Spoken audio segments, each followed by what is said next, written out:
West Coast Cookbook and Speakeasy with Chef Justice Putnam. Netrootsradio.com.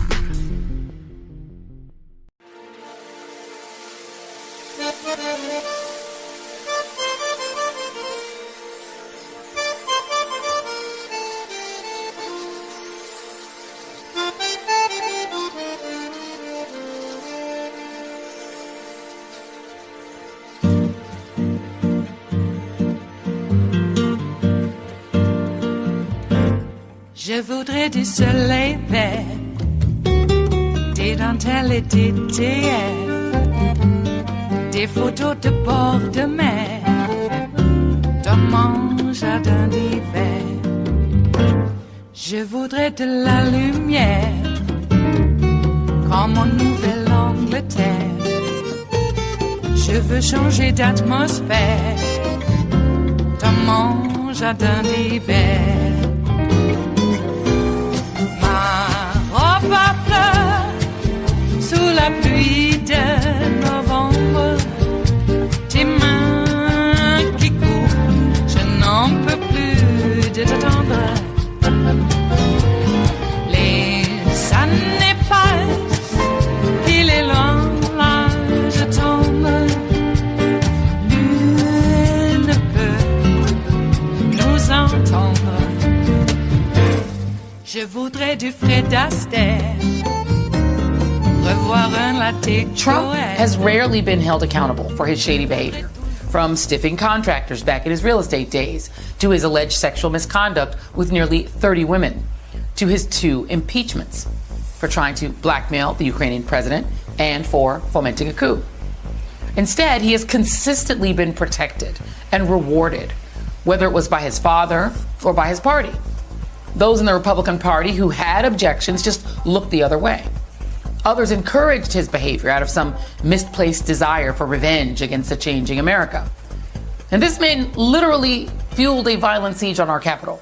And most of the Republican Party just shrugged it off or called it a regular tourist visit. And yet, what Manhattan DA Alvin Bragg is doing is not abnormal. It is not a political witch hunt. Even the original Teflon Don, John Gotti, had to pay for his crimes eventually. In healthy democratic societies, leaders are held accountable, and there are plenty of examples across the globe.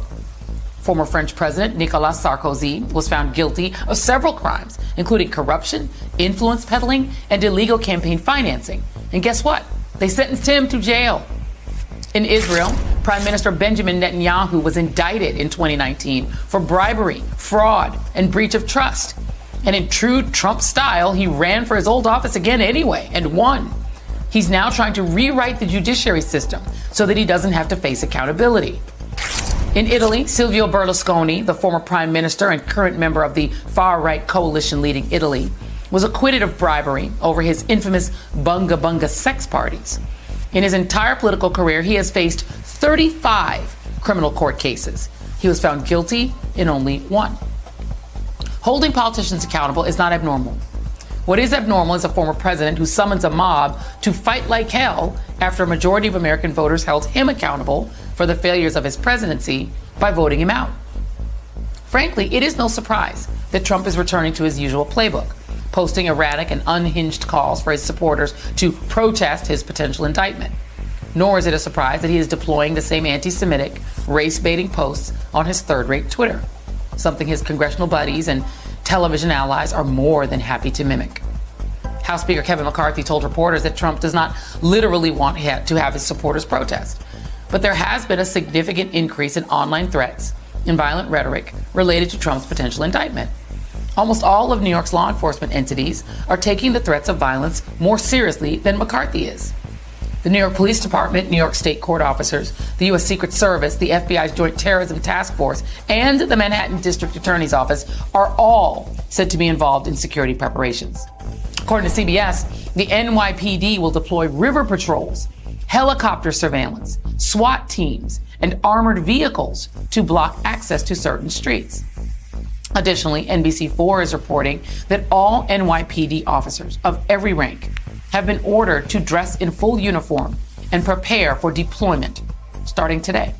Joining me now is Tracy Walder, former CIA officer and FBI special agent. David K. Johnston, founder of DCReport.org, who's reported on Trump for decades, and Tara Setmeyer, senior advisor to the Lincoln Project and former Republican communications director. I do want to start with you, Tracy Walter, because, it is not unusual. We tried to make that point. Fujimori in Peru was indicted. People have been indicted. Berlusconi's indicted. It happens all over the world. The South Korean former leader was indicted. It happens. But what's not normal is for a president to have already demonstrated that he's willing to foment violence on his own behalf. Talk about the security preparations, and do you think that it is appropriate that you're seeing this level of preparation for potential violence if Donald Trump is indicted? Well, sure. Thank you so much for having me. I think this is absolutely appropriate. There's a few things that I'm concerned about.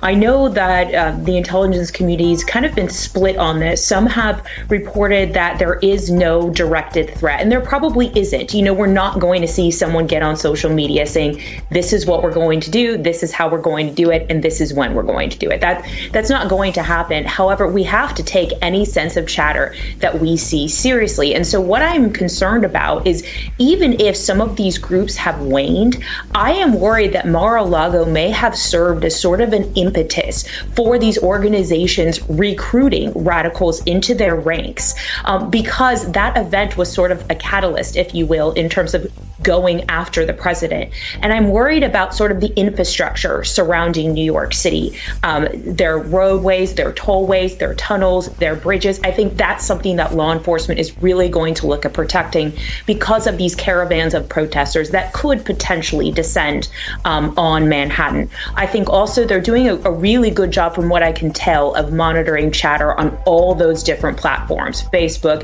Instagram, Zello, which is way that truckers speak to each other. A lot of these groups use that. They're doing an excellent job of doing that. And another thing that I'm seeing that's really important is that intelligence is being passed between agencies. Secret Service is really going to have to work in conjunction with the FBI, with the Manhattan DA, with NYPD. And it looks like they are really making a coordinated effort to take these threats seriously. So that's what I'm most concerned about.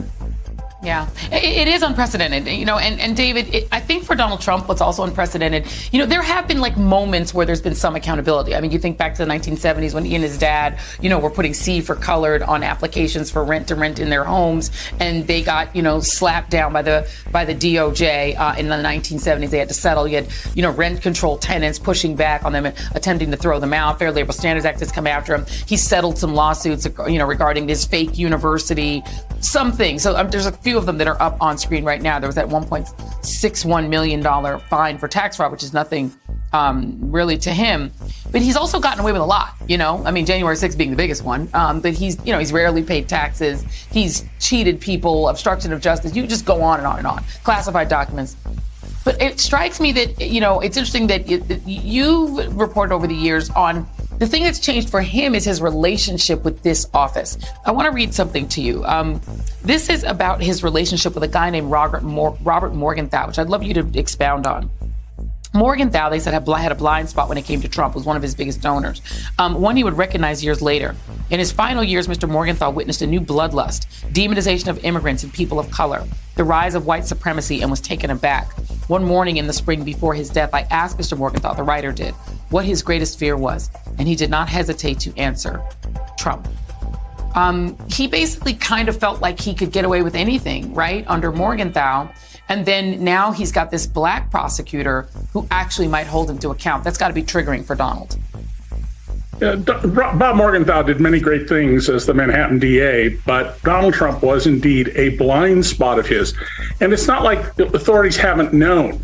When Donald had a casino license, he was up to his eyeballs doing favors for one of the biggest international cocaine traffickers in America, whose case somehow ended up in the courtroom of Judge Marianne Trump Barry. And the guy got served 18 months. His mules served 20 years.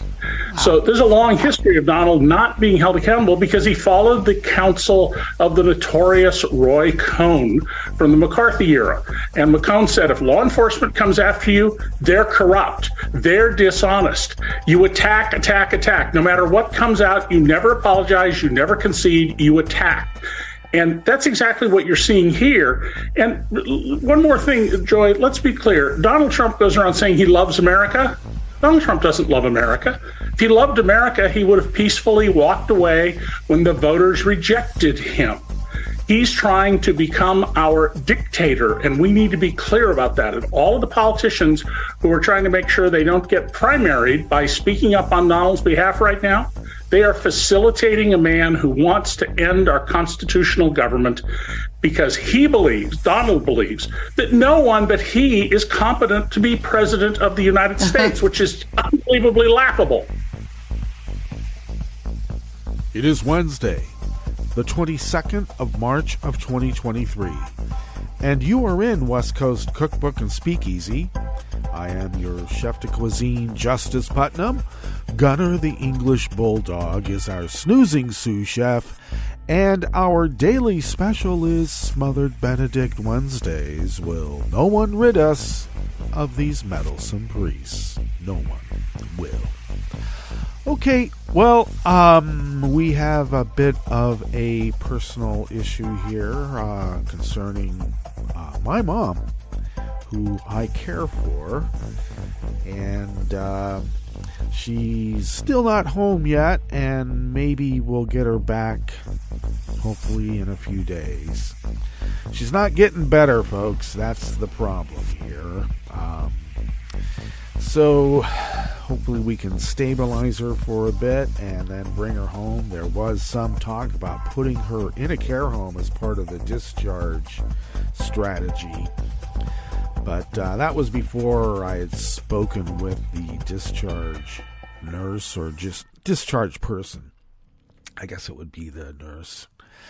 Regardless, so yeah, we're all getting old, and you know, the heart's not a perpetual machine. Apparently not. So it is getting a bit weaker. And so that's a bit of a concern. It can be mitigated by a few things: low salt diet, or no salt, low salt to no salt. Some movement, getting her up and about, which has been exceedingly difficult because of the weather. But even if it means moving about in the house a bit more, that would be helpful.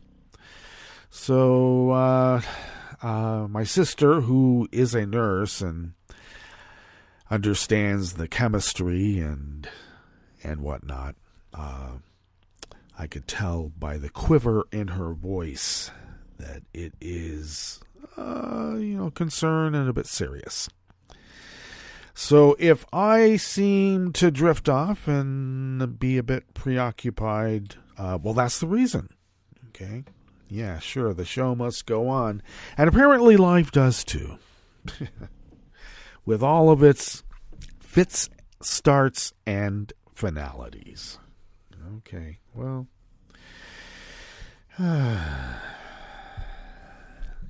It's hard for everyone, I know. And there's a lot of people out there who have gone through this. And I suppose in my defense, or is there a defense? I did lose my son, and that was rather traumatic, rather. But it doesn't matter, each and every loss, goodbye, it hurts, especially when it's your mom. So, other than that, how are you? All right, sorry to intrude with the personal, but I may not be my spontaneous, boisterous, joyful self. Maybe my humor might possibly be a bit more pointed. Who knows? All right, so what has been happening out in the world? I'll tell you what. Everything's been happening everywhere all at once. Anyway, we did not have a indictment handed down yesterday, and you wouldn't expect it because the grand jury wasn't there. I mean, come on, Donald Trump. This is just Donald Trump not only, manipulating the media, et cetera, et cetera. What he was manipulating the media for is he wanted to see who was going to come out and condemn him. Because he wants to know who's on his side, who he can trust, and apparently he can't trust anybody, but he's got a lot of ass kissers anyway. But that's how that happened, huh? While at the same time, we're finding out, oh my God, Jack Smith is moving apace. And I actually think that's more on the Trumpian brain than Alvin Bragg, Letitia James, Fannie Willis, etc., etc., etc. Now, he's going to project and put everything onto the black people because that's the way this guy works. I mean, we're already hearing the anti-Semitic. I mean, the Soros-backed. Give me a break. How about Leonard Leo-backed? That's more of an influence upon our judiciary than anything Soros could ever imagine. Give me a break. And anyway, when you think about what Soros is backing, what are the terrible things that Soros might be backing? Oh, human rights. Yeah. Human rights is a commie plot to keep, I don't know, exceedingly rich people from getting their way. Is that what that is? I'm an exceedingly rich person. I can't be equal to those lessers. Why not? You're a human being. I am a god. Are you? Well, you look in the mirror enough, and I suppose that's what you're only going to see, huh? I must be a god. I'm the only thing I see. All right. Well, there's a much bigger world out there, and it's nice to look at that too, isn't it? Yeah, it is. It humbles one. And those who refuse apparently don't want to be humbled. Apparently. So that's what's been going on. We've been driven to the brink by mere ego. Mere ego? Yeah. Ego. Jeez. Okay. And then an asteroid is going to come, and it doesn't matter whether you have ego or non-ego. It's all going to come to a grinding halt. That's the chaos of the universe, and we're lucky to have been able to exist in our little parcel of paradise. Even though it's an eat-or-be-eaten world. Yikes. Paradise? Yeah. Oh, look at that pretty flower. It's a Venus flytrap. Get away. It's man-sized. Yeah. All right. Well, that's evolution for you. Okay, so enough of metaphysics in the mechanical physics of the universe. Yep. Okay, what do we have in store for you? I cannot rant today. Obviously, I'm preoccupied, and I would fill up time with, a bunch of babble. But today, why don't we go ahead and devote some time to the actual articles that we have curated for you in this salon we call West Coast Cookbook and Speakeasy, and Joy at the top there. Yeah, rather than being held accountable, Trump has consistently been protected and rewarded, and that's why they believe they're gods. People just do it on their own free accord. That's why they hate Michael Cohen, because he wanted to get paid back. Okay. On the rest of the menu here as we begin in the Bistro Cafe of this fine salon. The Bologna Creek Trash Interceptor near Playa del Rey, California, has spared the Pacific, and that would be the ocean, from hundreds of thousands of pounds of garbage during the recent storms. Yeah, what do I see about that? The effort to recall the first woman mayor of New Orleans has failed. And Oregon lawmakers are poised to pass a sweeping $200 million housing and homelessness package. Bipartisan, too. After the break, we move to the chef's table, where a Kenyan judge temporarily blocked the mass layoff of Facebook moderators in the country, and Google suspended a Chinese shopping app amid security concerns. All that and more on West Coast Cookbook and Speakeasy. Bon appetit.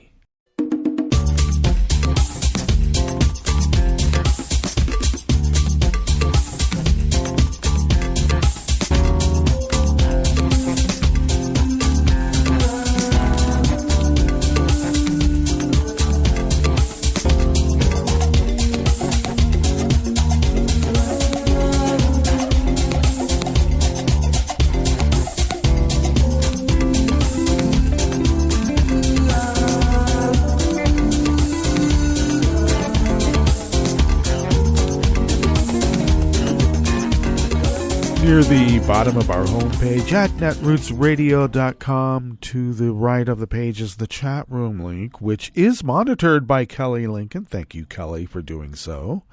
Across the page to the left from that chat room link, monitored by Kelly Lincoln, and just down a skosh is the link to our Patreon page. And do please become a recurring Patreon of Netroots Radio, because we need the help. If you could afford to send us what you might spend on an espresso-type coffee drink, even in these inflationary times, if you could afford to send those funds to us once a month, it would really help us pay our bills and continue this powerhouse of resistance that allows our snoozing sous chef to do his job so well. Gunner. He's doing his job really well. Because that's why he's the snoozing sous chef, okay? And back to the matter at hand. Your recurring patronage has helped us fulfill our civic duties that the founders originally intended so many years ago. So thank you. If you would like to follow Netroots Radio on Twitter, Mastodon, and Spoutable, you can do so by going to @NetrootsRadio at those appointed social media platforms. Tom takes care of that. Thank you, Tom. Oh, and if you would like to follow me on Twitter, Mastodon, and Spoutable, do so at Justice Putnam. And everyone knows that I post the show notes and links diary 10 minutes before showtime, and that's where you can, get the actual original articles in their totality. So go do it. Follow the show on Twitter at Cookbook West, and pick up podcasts by way of Spreaker, Stitcher, TuneIn, iHeart, YouTube, iTunes, and wherever podcasts can be found. Deezer. You can get podcasts on Deezer. Yeah. Sounds like a surfer platform to me. But hey, Deezer, man. This first offering, speaking of surfers, this first offering here is by Terry Castleman from the Los Angeles Times. After back-to-back January atmospheric rivers dumped rain on Los Angeles, the Ballona Creek Trash Interceptor 007 was in rough shape. Debris swept downstream by high turbulent water had damaged one of the barrier system's 2 nets at the mouth of Ballona Creek near Playa del Rey, allowing garbage to flow out into the Pacific until crews could connect a temporary floating barrier in late January to guide trash into the collector. Interceptor 007 has fared better during the storms that have slammed Southern California in recent weeks, catching thousands, if not hundreds of thousands of pounds of trash, even after an older boom system failed upstream. Since it was installed in October, it has collected more than 60 tons, some 121,500 pounds of trash that would have otherwise flowed out to the Santa Monica Bay. About 35,000 pounds of that total has been caught since January's atmospheric river storms. The solar-powered trash interceptor one of a handful developed by Ocean Cleanup, is a result of a partnership between the Dutch nonprofit and Los Angeles County, becoming the first such system to operate in the United States. It collects floating debris a few hundred yards before it would be released from Ballona Creek, and crews can then send the garbage to a landfill. And then I guess it gets trucked out to sea and dumped, right? I hope not. After January, okay, so I guess since it's a landfill rather than a transfer station, if your trash is taken to a transfer station, it's probably being put on a barge and dumped out in the ocean. I'm just saying. After January storm damage to the net, a permanent fix was made on February 9th as storms continued to push water down the creek and also trash into the machine. Since then, it's been operating great, said Kurjan Lee, a spokesperson for the LA County Public Works Department. A month later, on March 10th, heavy rain and turbulent water flows caused the failure of a trash-collecting boom about a mile upstream of Interceptor 007 at Lincoln Boulevard, according to the county. In the past, Lee said, a slug of material would be carried out to sea after some major storms because too much pressure from built-up trash would compromise the Lincoln trash boom, which has been in place for years and requires crews with backhoes, shovels, and other tools to collect trash that accumulates there. We're used to seeing some 30 to 60 tons of trash getting through and out to the ocean, Lee said, but this year, Interceptor 007 has stepped up. When the Lincoln trash boom failed this month, Lee said, all the debris that had accumulated that was collected downstream by the Interceptor, which is designed to work mostly autonomously. A March 12th offload of some 11,000 pounds of trash from the Interceptor reflected the additional material. We're so pleased with this progress over the first year. The ocean cleanup began with a viral TEDx talk and a subsequent crowdfunding campaign that raised millions of dollars in donations. Since 2019, the project has deployed machines in an attempt to clean up the Great Pacific Garbage Patch situated between Hawaii and California and to stop trash carried by rivers from entering the oceans. Its goal is to remove 90% of all floating plastic in the world's oceans by 2040.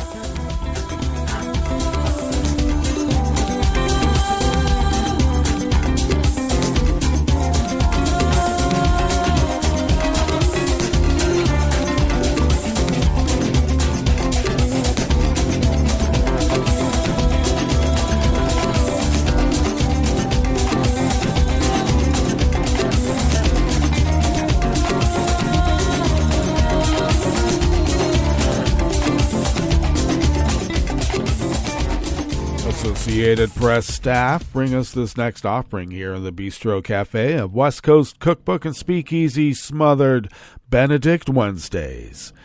The effort to recall Democratic New Orleans Mayor LaToya Cantrell has failed following an official count of petition signatures released by the Louisiana governor's office yesterday, Tuesday. Although the petition sheets contained over 67,000 signatures, most were declared invalid by the registrar. Governor John Bell Edwards announced that only 27,243 of the signatures were valid, falling about 18,000 short of what was needed to force a referendum. Signatures can be rejected for a multitude of reasons, including if they are dated after the deadline, the title page is mislabeled, there is erroneous information or profanity, if the person is out of parish, or if the signature is a duplicate. My administration has always remained focused on addressing the real pressing issues that face our city, Cottrell said in a statement. Now, with the divisiveness of the failed recall campaign officially behind us, we must heal and recommit ourselves to working collaboratively to continue the progress we've made towards reducing crime, increasing public safety, building a more sustainable and resilient city, and creating economic and job opportunities that benefit all of our people. The number of signatures needed to force the recall has been debated in court. Recall organizers sued officials, saying the rolls were inflated with hundreds of dead people and thousands of people who've moved away. Earlier this month, New Orleans Civil District Court Judge Jennifer Medley approved a lawsuit settlement agreement that significantly lowered the number of signatures needed to force a recall election. However, after the Times-Picayune, the New Orleans advocate revealed the judge herself had signed the recall petition, Medley said another judge would decide whether she should be removed from the case. The recall campaign has been divisive, dishonest, and opaque, to say the least. It's time for New Orleans to better our city in a way we do best, by coming together, Maggie Carroll, the longtime campaign manager for Cantrell, said in a written statement yesterday, Tuesday. Recall efforts against Cantrell, the first woman to serve as New Orleans mayor, began last August, less than a year after she began her second term. She was easily reelected in 2021, but has since faced numerous problems, including violent crime, fitful progress on major street projects, and unreliable garbage collection. Questions also have been raised about her travel expenses and her personal use of a city-owned apartment. The City Council recently opened an investigation into the use of public money to send a mailer to city residents earlier this year, touting Cantrell's accomplishments. Cantrell has repeatedly criticized the recall effort as a Republican-led attack on the administration of a black Democratic woman. And she would be correct, because every politician sends a mailer to their constituents touting their accomplishments. Please.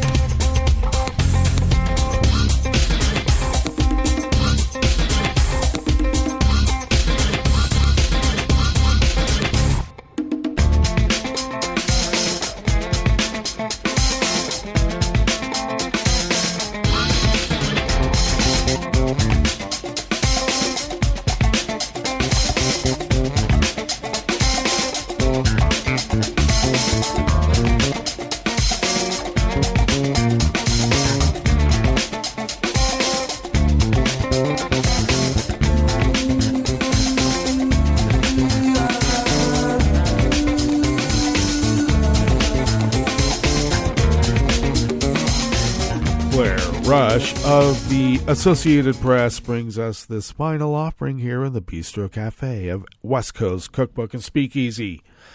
Oregon lawmakers passed a sweeping $200 million housing and homelessness package yesterday, Tuesday, displaying a bipartisan will to tackle two of the state's most pressing crises.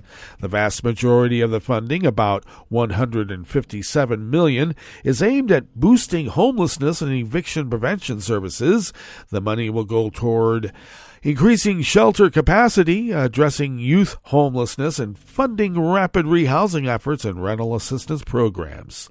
Like much of the U.S. West, Oregon has struggled with a surge in homelessness driven in part by high costs and a lack of affordable housing options. Analysts and agencies estimate Oregon is short 140,000 housing units, and federal data shows its homeless population has increased by 22% since 2020. The crises are affecting both cities and rural regions. About 4,000 of the nearly 18,000 homeless people in the state live in rural areas, according to the latest 2022 federal point-in-time count. The Senate approved the package last night, with half of the chamber's Republicans, including Senate Minority Leader Tim Knopp, voting in favor. The legislation passed the House last week with support from both parties. Lawmakers pointed to the package's investments outside cities. Nearly $27 million is earmarked specifically for rural areas to combat homelessness as the fruits of cross-aisle negotiation. I have rural communities in my district as well that need this housing opportunity for our homeless. Homeless don't just reside in urban communities, Republican State Senator David Brock Smith, who represents a rural Southern Oregon district, said on the Senate floor, "I'm going to be a yes vote so that I can be part of the solution." Well. The package will also direct $20 million to ramp up factory-produced modular housing in a bid to meet Governor Tina Kotek's housing construction target of 36,000 units per year, an 80% increase over current production. Republican State Senator Daniel Bonham, who voted against the package, said cutting bureaucratic red tape and creating more incentives for housing developers would better address the issue. That's what they always say. Some members of the public submitted written testimony opposing the high spending, but nonprofits and housing groups expressed support, saying it would help communities that are disproportionately impacted by homelessness and the affordable housing shortage. Promoting stability in the state's housing laws will increase the well-being of communities of color in Oregon. Jenny Lee, deputy director of the Coalition of Communities of Color, said in written testimony. The package will now head to Kotek's desk for her signature. And I think we will now head to our break. And we don't need a signature for that, but we will head there. And when we head on back, we will go through weather from around the world, and we will finish up with the stories that we've curated for you today. You are listening to West Coast Cookbook and Speakeasy, and we will be right back. You are listening to netrootsradio.com. Please hang up and try again.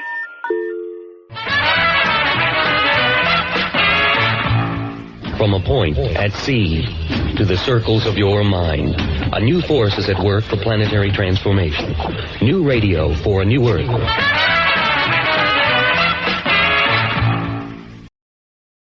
This is Take Two Movie Review. I'm Clinton Johnston. This week, Down to Earth. Warning, 2 tiny spoilers. So I'm having this problem. I keep looking for light escapist fare and keep running into books, comics, TV, and movies that want to talk to me about how horrible this world is. Childhood friends and movie geeks Scott Beck and Brian Woods are back with their take on the dinosaur monster survival thriller. 65 throws us back 65 million years ago, where Mills, Adam Driver, is a space pilot on a 2-year round trip hauling some cryosleep passengers. That's 2 years away from his sick daughter, but the job will fund her care. Sadly, asteroids damage the ship and it crashes on prehistoric Earth, the only survivors being our man Mills and a young girl, Koa, played by Ariana Greenblatt. Their escape ship is 17 kilometers away through a primeval jungle where just about every dinosaur, bug, and plant wants to kill and eat everyone else, including our duo, hence the rest of the film. Beck and Woods have said that in their horror movies, they like to combine high-concept threats and relatable emotional stakes, like in their teen survival film Nightlight, which looks at both teen suicide and the desire to fit in. 65 returns the duo both to the adversarial forest of Nightlight and the being hunted experience of A Quiet Place. It isn't horror, but the physical survival gauntlet is paired with the challenge of emotional survival, as Mills must overcome being separated from his daughter and, tiny spoiler number 1, as Koa eventually learns that her parents have died in the crash. Tiny spoiler number 2, that bright light in the sky at the beginning of the third act, well, that's prehistory's most famous theorized asteroid coming to end the Cretaceous period. So, in 65, aliens land on Earth, and what do they find? A planet full of beings killing each other in their desperate struggle for survival, who do not notice an impending environmental Armageddon that you can literally see coming. Well played, guys, and thanks a lot. This has been Take Two Movie Review. I'm Clinton Johnston. Catch up with us at take2moviereview.com and feed us back on our channel on YouTube.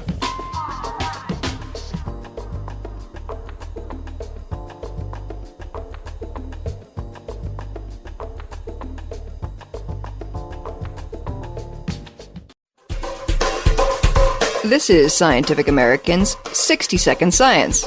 I'm Karen Hopkin. If you've got the flu, your focus is on getting better, not on how you caught it. But from a public health standpoint, tracking how flu spreads can help keep the virus contained. In the past, models predicting the path of epidemics have focused on travel by plane, in some cases combining data on population density with airport locations. And when studies showed that influenza transmission is modulated by humidity, scientists injected information on climate into the mix.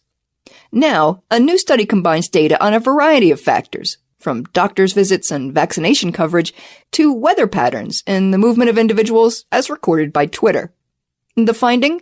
In the U.S., influenza typically arises in the warm, humid conditions of the South and spreads quickly thanks to the high degree of social connectivity in the region. The finding is in the journal eLife. The researchers started by poring over healthcare records from more than 40 million families, looking for reports of flu-like symptoms. The analysis covered 9 seasons' worth of data from 2003 to 2011. And it pointed toward outbreaks starting near the Gulf of Mexico, or the southern Atlantic, a surge that seemed to coincide with the southward migration of ducks. We did our first analysis, and indeed looked like ducks could be possible carriers of the virus, starting spark of the influenza epidemic. Andrei Redsky of the University of Chicago, the study's senior author. He says they wrote up their duck hypothesis and submitted the paper for review. Reviewers, so to speak, strongly encouraged us to include additional factors into the model, specifically climate variables, temperature, wind speed, solar radiation, humidity. And when they did, lo and behold, duck hypothesis collapsed. Ducks as predictor were not important anymore, and climate took the first place. Based on the data they collected, the researchers likened the spread of flu to a wildfire. The spark that ignites the epidemic is provided when a blast of colder weather strikes an otherwise warm, humid urban environment. That chill allows the virus to remain viable in water droplets and perhaps forces people indoors into close quarters. That's where Southern hospitality comes in. Folks in the South are more highly socially connected than elsewhere in the country. So friends, neighbors, and community members have plenty of opportunity to pass the virus to one another face to face. Finally, driving from county to county or traveling by plane allows the flu to spread, like wind carries a fire. So y'all come back now. But first, make sure you're no longer contagious. Thanks for listening. For Scientific American's 60-Second Science, I'm Karen Hopkin. This program is presented by the Centers for Disease Control and Prevention. As the days get longer and the weather warms, people of all ages will start to spring into action. Spring is a great time to breathe fresh air, stretch your arms and legs, and get physically active outdoors.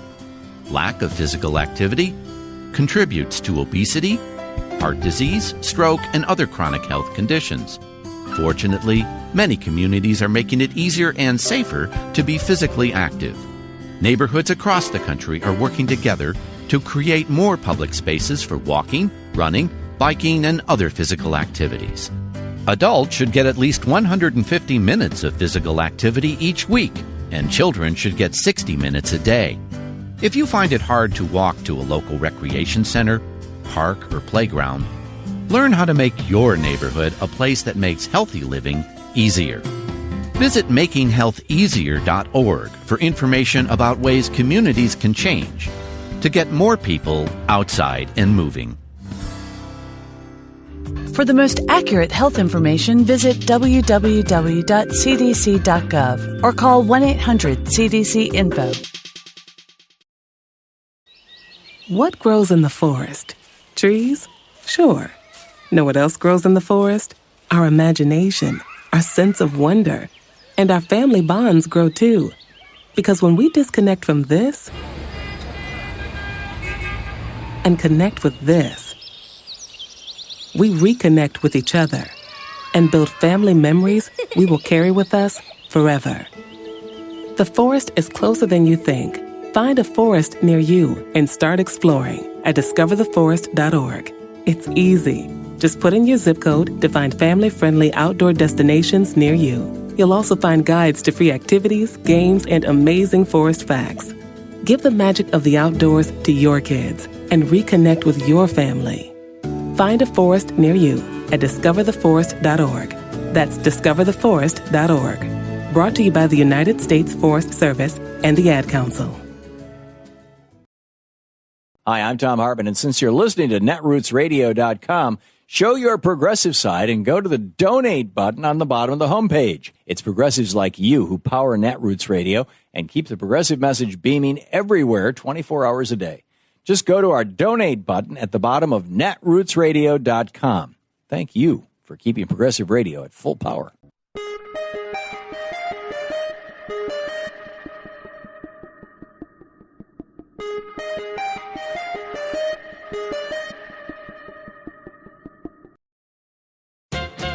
What's wrong with us? Our nation's moral compass, I mean. I don't like being a downer, just focusing on wrongs, but some wrongs stand out as morally abominable, such as this one. It's about hundreds of thousands of our low-income elders who, toward the end of life, when frail and most vulnerable, find themselves cast into a part of the Medicaid system that has been deliberately structured by Congress to subject them to needless deprivations and daily indignities. These are our loved ones with serious health problems who need long-term care in nursing homes, and 2/3 of them rely on Medicaid to cover their costs. To get this benefit, they surrender all of their income, which goes to defray their nursing home expenses. Of course, for a decent existence beyond mere survival, we all rely on a few little things that are basic to our humanity. So Medicare authorizes each state to set a monthly, quote, personal needs allowance so their elderly patients can cover their hygiene and grooming products, a book or CD, a small gift for grandchildren, a chocolate bar, etc. Good. But then Mr. Mingy walked in. In 1987, Congress set the minimum for this allowance at a meager $30 a month, under $8 a week. Congress has not raised it in the 36 years since, and most states still provide only a pittance, despite inflation and monopoly price gouging on practically everything. So our state and national leaders, who freely dole out massive corporate subsidies and tax giveaways to billionaires, are leaving ill seniors with so little spending money that they must ration their toothpaste and scrimp pennies to buy a rare treat from the vending machine. This is Jim Hightower saying, I know this is small in the global scale of human indignities, but that makes it an even bigger moral failure for our society. It would take so little to do so much for so many. In a mental health emergency, why are only the police called and not mental health professionals? I'm Bill Newman, and this is the Civil Liberties Minute.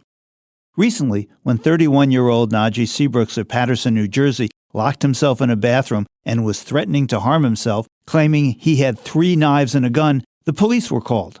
As reported in the New York Times, during the hours-long ordeal that followed with Seabrooks in a bathroom and the police outside the door, Seabrooks was texting members of a harm reduction collective that he had been working for.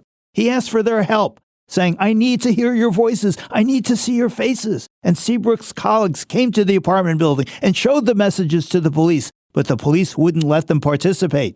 Rather, a police unit came with high-powered firearms and helmets. Seabrooks peeked out and saw them.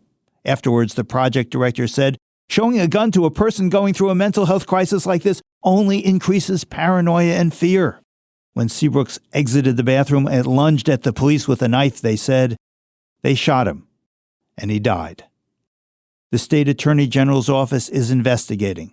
Hopefully the investigation can address the question why in Paterson, like many cities and towns across the country, only armed police and not mental health professionals are called to respond to mental health emergencies.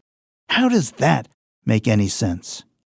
The Civil Liberties Minute is made possible by the ACLU because freedom can't protect itself. I'm Rick Smith, and this is Labor History in 2. On this day in labor history, the year was 1941. That was the day that the generators began to operate at one of the most massive construction projects ever built, the Grand Coulee Dam. The dam generates hydropower from the Columbia River in Washington state. The completed structure is the largest concrete dam in the world. It's 550 feet tall at its highest point and only 57 feet shy of being a mile wide. The dam is a massive 450 feet thick at its base, tapering to 30 feet at the top. It contains nearly 3 times the concrete of the famed Hoover Dam. 8,000 people attended the opening ceremony. They were led in a parade by the Grand Coulee High School marching band. But not everyone celebrated the dam. The project submerged fishing sites and burial grounds sacred to Native Americans. One area it submerged was Kettle Falls, a place where Native Americans are thought to have fished for 7,000 years. The project also took its toll on its workers. 77 men died while building the dam. One was Gerald Cobble, a 32-year-old worker who was struck and killed by a heavy steel bucket. During the tough times of the Great Depression, men had flocked to Washington in hopes of landing a job. Thousands found work on the project. The workers labored by shifts around the clock to construct the massive foundation. The Coulee Dam became known as the biggest thing on earth and inspired this song by Woody Guthrie. Well, the world has 7 wonders. Like what you hear? Check out more at laborhistoryin2.com. Towers, I guess you know them well. But now the greatest wonder is in Uncle Sam's fair land. It's that King Columbia River and the big Grand Coulee Dam.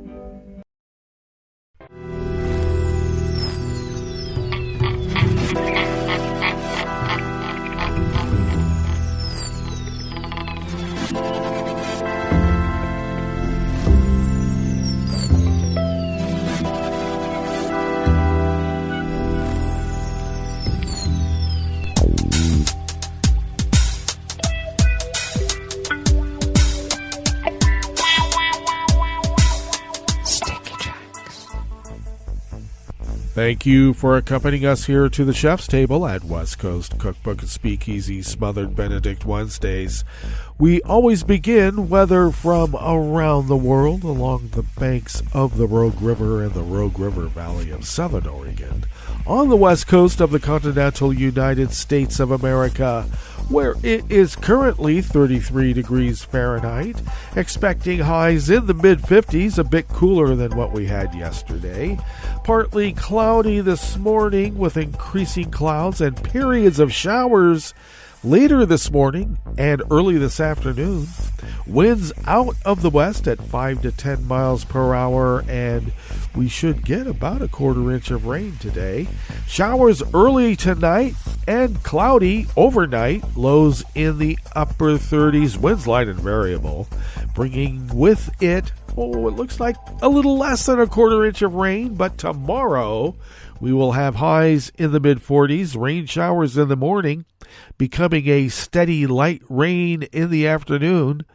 Winds will have picked up out of the west-southwest at 10 to 15 miles per hour, and it looks like we're going to get a little more than a third of an inch of rain, and then possibly snow overnight tomorrow night. Pollen is still rated as none here in the town of Rogue River. The air quality index for the region is in the good range at 47 parts per million, and the daytime UV index is moderate at level 5. Barometric pressure is rising at 29.8 inches. Visibility is up to 10 miles, and relative humidity is at 95%. Weather from around the world is brought to you by a crowd of crowdsourced weather stations that a crowd crowdsources from around the world. London is 57 degrees and cloudy. Paris is 58 and cloudy. Rome is 66 degrees and sunny. Kyiv is 54 and partly cloudy. Kabul is 47 degrees with rain. Hong Kong is 76 and partly cloudy. Tokyo is 60 degrees and partly cloudy. Sydney, Australia is 70 degrees and partly cloudy. San Francisco, California is 50 degrees with light rain. And New York, New York is 51 degrees Fahrenheit and fair. And that is weather from around the world, brought to you by a crowd of crowdsourced weather stations that a crowd crowdsources from around the world.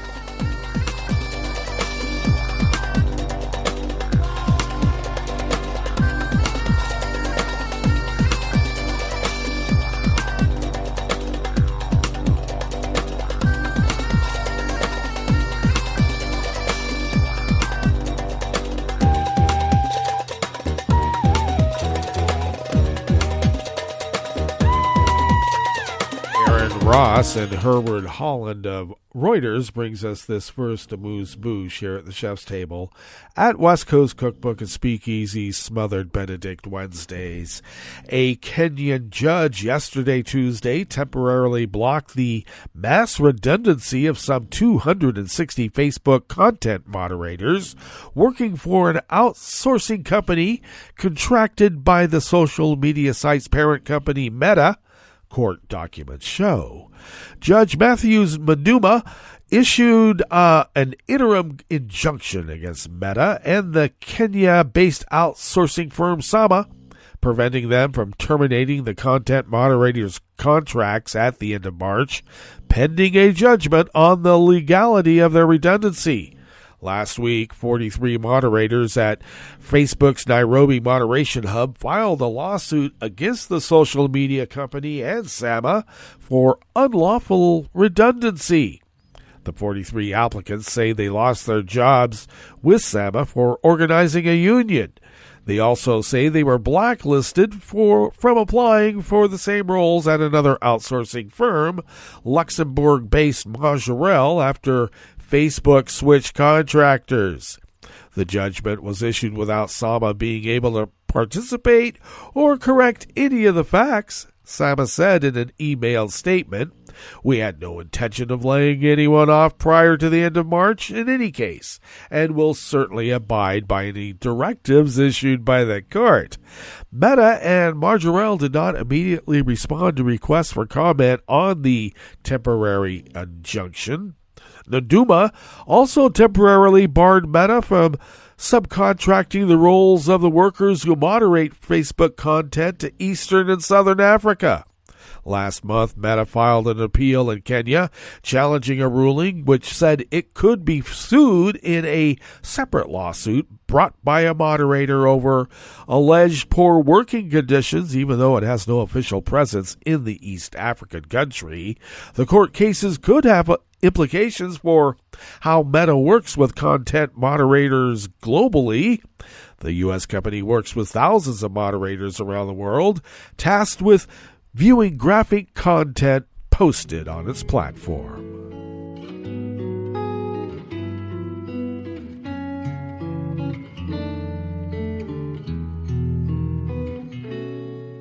Je te donne ce mon amour pour la vie entière, la promesse de me trouver à tes genoux. Aussitôt que tu m'appelles, rester toujours fidèle, c'est tout, c'est tout. Je te donne tous mes printemps, mes étés de mer, mes automnes quand les feuilles tombent partout.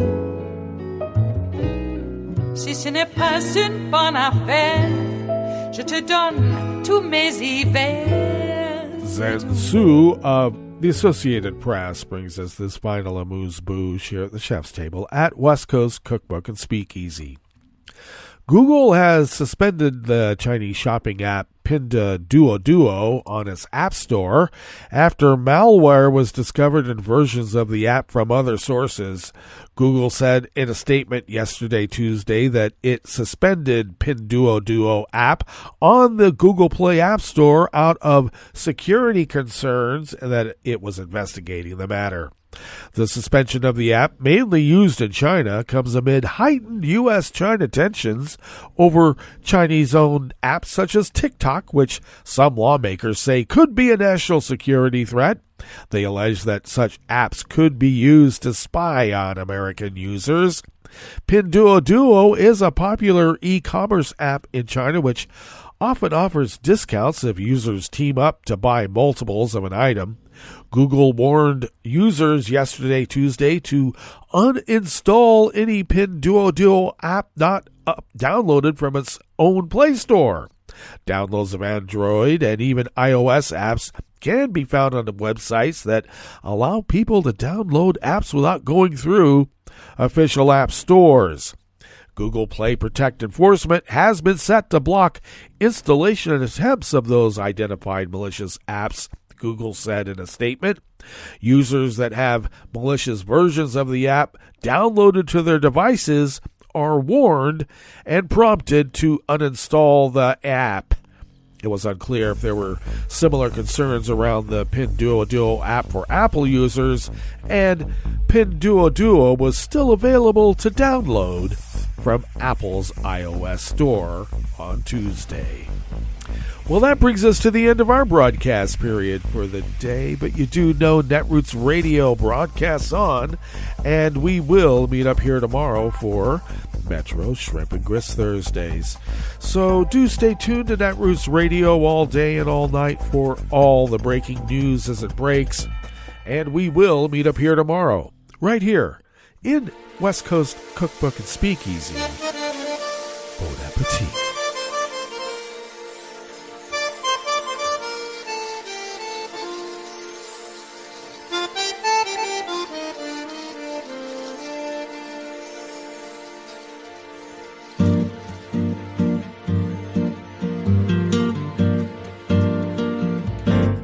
Je voudrais du soleil vert, des dentelles et des théières, des photos de bord de mer, dans mon jardin d'hiver. Je voudrais de la lumière, comme en Nouvelle-Angleterre. Je veux changer d'atmosphère, dans mon jardin d'hiver. Robe à fleurs, sous la pluie de novembre, tes mains qui courent, je n'en peux plus de t'attendre. Les années passent, qu'il est loin, là je tombe. Nul ne peut nous entendre.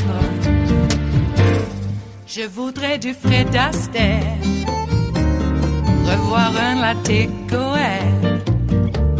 Je voudrais toujours te plaire dans mon jardin d'hiver. Je veux déjeuner par terre, comme au long de golfe clair, t'embrasser les yeux ouverts dans mon jardin d'hiver.